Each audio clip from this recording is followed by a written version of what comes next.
Hey guys, welcome to Ideas of Ice and Fire. This will be my second ever Q&A video, so let's get right into it. What's the deal with Bran drinking blood? Is he a full vampire now? Is this the show's version of Jojen paste? Well, it's blood magic. It's pretty well emphasized in A Song of Ice and Fire that magic has a cost.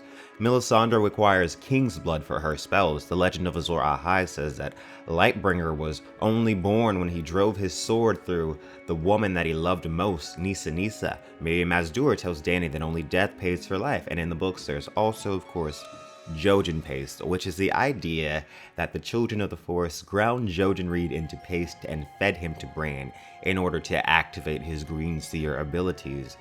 I talk about the bones in the cave in my video Blood Trees. Why are they there? Well, if the children are fond of blood magic and blood is also needed to quote-unquote activate the powers of the green seer, then I would say that Bran drinking the blood aligns pretty well with canon, because they're bones of animals or bones of people in the cave, and they're just kind of inexplicably there. Now that we've seen that Bran literally drinks blood, it's kind of obvious that the reason that they may be there is that Bloodraven was probably drinking the blood of animals, and there are bones of humans there too, so people as well maybe. Do you think we will ever see Dark Sister? We did get to see Heartsbane, at least I am hoping that Benjen / Cold Hands would be carrying Dark Sister since he was already serving Bloodraven this whole time. I don't think that Benjen was serving Bloodraven this whole time. When he says the three-eyed raven sent me, I took that to mean as Bran from a future point in time sent him to be there. You know what I mean? Because he knew exactly where to be. He knew they were going to be getting attacked by whites. So yeah, I think it was Bran actually that sent him there. As for Dark Sister, I don't know if we will see Dark Sister simply because I don't think that Brynden rivers exist in the show universe. For my non-book readers out there, in the books, we know that Bloodraven is actually a Targaryen bastard that was born over 120 years ago. He disappeared beyond the wall sometime during the reign of Aegon V and was never heard from again. He was thought to be a sorcerer, and people thought that he could see through the eyes of animals and stuff like that. There's even a riddle about him that goes, how many eyes does Lord Bloodraven have? 1,000 eyes and one. His sword was called Dark Sister, but it looks like that in the show, Bloodraven says he's been waiting in that tree for 1,000 years, so he really couldn't be Brynden Rivers, if you ask me. And honestly, the character is so drastically different, not only in appearance, but just also in behavior and personality, that I think they might as well have invented a different origin. And honestly, he's the three-eyed crow in the books and the three-eyed raven in the show, so I guess that could be viewed as another hint that he's not the exact same character, book to show. I think you mentioned this on your live stream, but can you elaborate a little on the Night's King versus the Night King thing? I'd never heard that before, and I watch a lot of these, and figured it was just one of those tiny differences that really doesn't matter.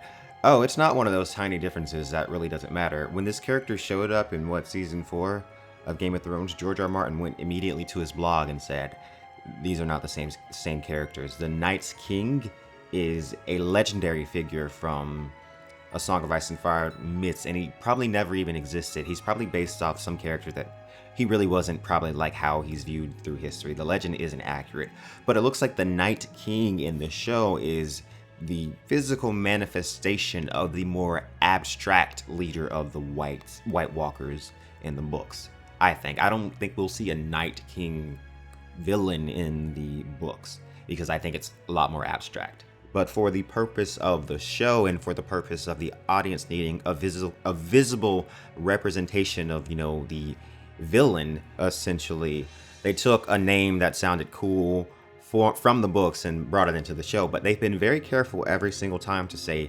Night King and not Night's King, because there is a difference, in my opinion. The waif wanting to kill Arya is clearly personal dislike. She is evidently jealous and vengeful. Do you think it's possible that she will be killed by the Faceless Men, as she's clearly not the dispassionate assassin they have trained her to be? Well, Jaqen isn't either, because he says, go easy on her. Why would he freaking care whether or not she goes easy on her? He's supposed to be no one. Honestly, I think they just kind of botched the story, honestly, if I'm giving my honest opinion. If you remember at the beginning of season 4, or is it season 5, when Arya first gets to Braavos, the old man that she sees That's who is training her in the books. He's called the Kindly Man. And that's because Jaqen H'ghar is dead. And they only use these faces for missions. He would not just be wearing the face, like, just in the freaking temple. And don't act like that's not canon in the show, too, because in the show in season 2, he says Jaqen H'ghar is dead, and then he turns around and he's got a different face. That's the whole point. They wear the faces of dead people, so Jaqen H'ghar would not... It just doesn't make a lot of sense to me, and yeah, I'm confused too. Yeah, it doesn't... I feel like they botched the story, and they're just trying to get Arya back to Westeros as quickly as possible so she can be reunited with Nymeria, and she's got her sword, and she's going to kill the waif, and then she's going to get back to Westeros. That's what I think is going to happen, honestly. And I'll be glad when she gets back to Westeros, because I'm tired of seeing this. Because for the most part, I was pretty disappointed with Arya's story the last couple of seasons, honestly.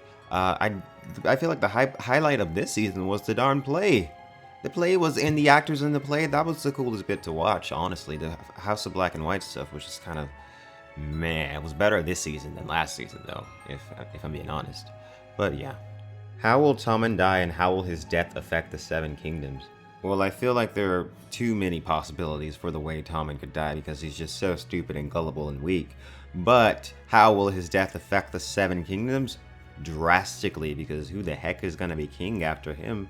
I mean, I guess some Baratheon somewhere maybe can be king. Someone in the line of succession. No one knows. And also, I think that by the time Tommen is dead, Cersei is going to lose it. She's absolutely going to lose it because that's the completion of the prophecy. And heaven forbid Marjorie be pregnant.